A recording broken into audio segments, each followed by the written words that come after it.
એક્ઝામનું tension લેવાનું નહીં, question paper વાંચી લેવાનું. જે ક્વેશ્ચનનો જવાબ સારામાં સારો આવતો એ પહેલાં લખવાનો. કાચો ગુજરાતીના આપશો ને જય શ્રી રામ. આજે આપણે એક્ઝામ અને એના રિલેટેડ સ્ટ્રેસ અને સારી રીતે એક્ઝામ કેવી રીતે આપવી એના વિશે વાત કરીશું. આ ખાલી સબ્જેક્ટિવ જે પેપર્સ હોય જેના માટે જ, ઓબ્જેક્ટિવ પેપર્સ માટે આ લાગુ પડતું નથી. એટલે સૌથી પહેલાં તો તમારે ક્વેશ્ચન પેપર વાંચી લેવાનું, શાંતિથી વાંચવાનું. બને એમાં 5 મિનિટ 10 મિનિટ થાય. પછી નક્કી કરી લેવાનું કે આમાં સારામાં સારો જવાબ કયો આવડે છે તમને. એ જવાબ તમારે પહેલાં લખવાનો. એને તમારે એક્ઝામ્પલ સાથે, ડાયાગ્રામ સાથે એલાબોરેટ કરીને સારી રીતે લખવાનો.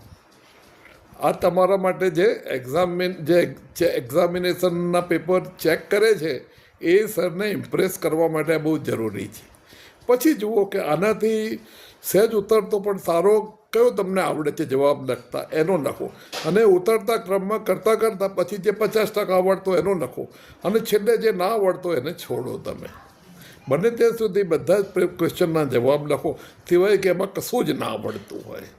અને સૌથી પહેલાં એ જ ક્વેશ્ચનનો જવાબ લખો જે તમને સંપૂર્ણ આવડતો હોય અથવા સારી રીતે આવડતો હોય. એને બરાબર એલાબોરેટ કરો. પેપર ચેકરના મનમાં એવી ઇમ્પ્રેશન પડશે કે આ વિદ્યાર્થી ખૂબ સિરિયસ છે, બહુ સિન્સિયર છે, બહુ ઇન્ટેલિજન્ટ છે, અને બધું આવડે છે. ડાયાગ્રામ કર્યું છે, એણે એલાબોરેટ કર્યું છે, એક્ઝામ્પલ આપ્યા છે, અને ઇમ્પ્રેશન છેક સુધી કેરી થશે.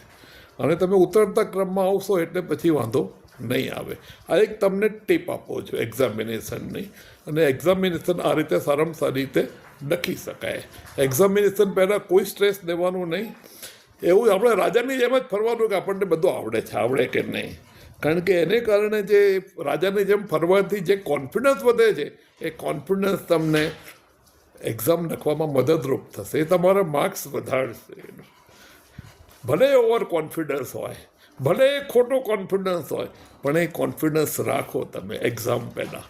વિદ્યાર્થી મિત્રો, આ તમારા માટે ખાસ છે, ધ્યાન રાખો. રાજાની જેમ ફરો કે મને બધું આવડે છે ભાઈ. અને પછી જેટલું આવડતું હોય એને વ્યવસ્થિત એલાબોરેટ કરીને એક્ઝામ્પલ ડાયાગ્રામ સાથે નાખો.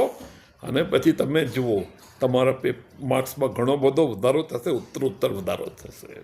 આ બધી પ્રૂવન ટેકનિક્સ છે. Thank you so much. So nice of you.